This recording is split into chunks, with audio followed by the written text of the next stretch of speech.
Hello, this is Jenny with another Salugenics centering practice for you. This centering practice is called the Basic Exercise, and it was developed by Stanley Rosenberg. His book is called Accessing the Healing Power of the Vagus Nerve. I don't know if you can see it.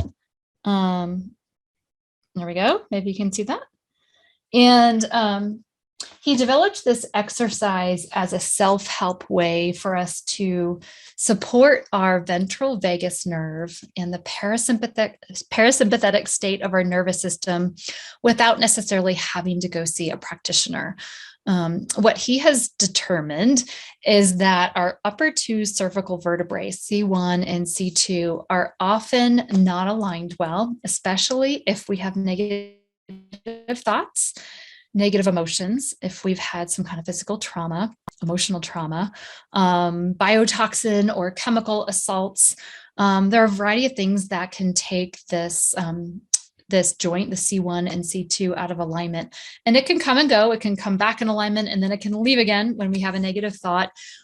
When it becomes misaligned, there are some detrimental downline impacts of that.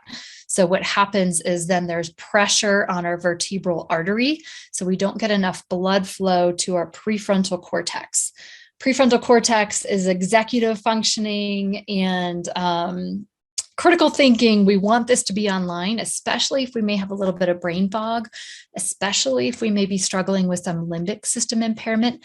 We need our prefrontal cortex to govern our threat center and help to balance things out a little bit.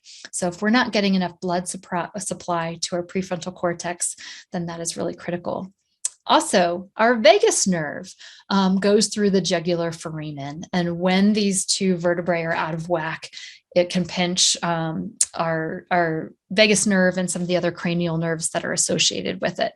And then that can impact our digestion and our detoxification and reproduction, all kinds of good things that we want to be functioning properly, especially if we're going through a medical treatment.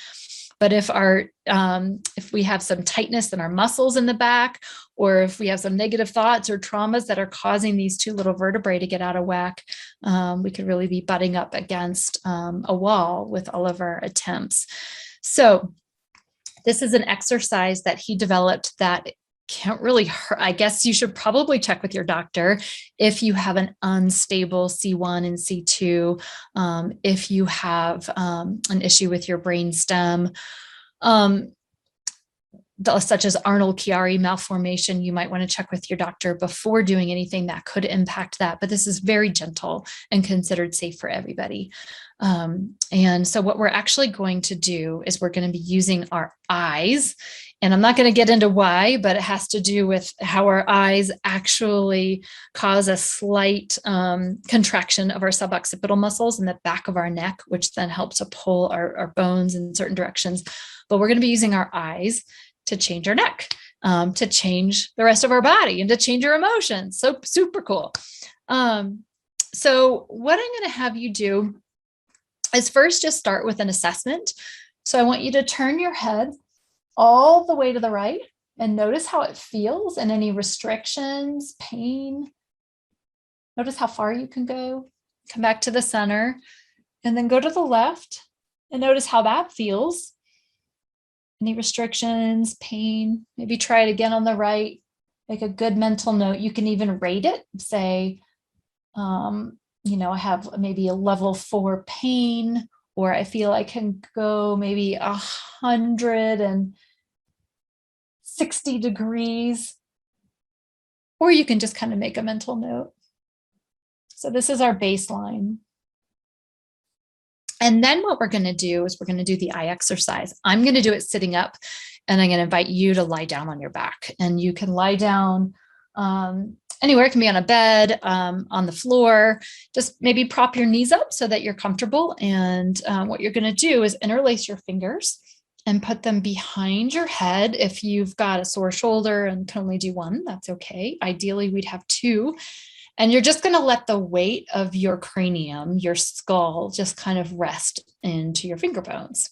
And while you do that, there's a slight pressure on your suboccipital muscles, which is going to release some of the tension there. Now what we're going to do is we are not going to move our head, but we're going to move our eyes as far as we can to the right. And we're going to hold it there. So here I go. I'm looking to the right, trying to not move my neck, just moving my eyes for about 30 to 60 seconds. And what you'll notice, most likely, not all the time, is that you'll yawn or maybe sigh. These are signs that your autonomic nervous system is coming into the ventral vagal or parasympathetic state when there's some kind of a sign. I am feeling the sigh. I wanted to take a deep breath there. So I'm going to come back to center. I think I had my neck turned just a little bit. I just noticed that. I'll try better on the left side. Okay, so now we're going to do the same thing on the left. And we're not going to move our neck. We're just going to move our eyes.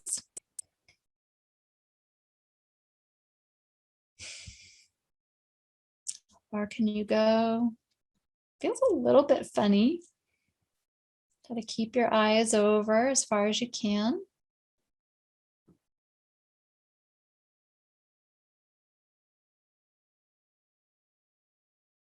Look for that sigh or yawn. Doesn't always happen.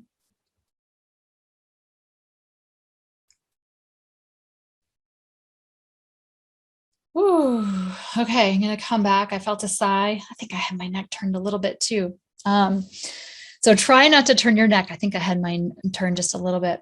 So now come back, and if you're lying down, maybe sit up, sit into a comfortable position, and we're going to do the post test and see if it feels any differently to turn to the right and the left. So let's go to the right.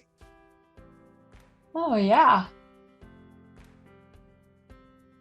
Let's try the left.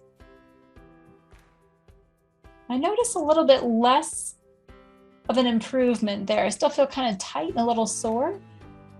So what I might do actually is do the left-sided looking again, maybe just do it for one more round of 30 seconds. And then I would try it again and see if that tension or that discomfort had cleared. It sure did on the right for me, but a little bit less so on the left. So while the increased range of motion and the decreased pain is nice, our ultimate goal is using that as a sign that our vagus nerve has been released and activated, and our prefrontal cortex is getting the blood flow that it needs for our autonomic nervous system to come back online so that we can digest, we can detoxify, and we can heal our tissues and be in that green zone for healing. So I hope you enjoyed this.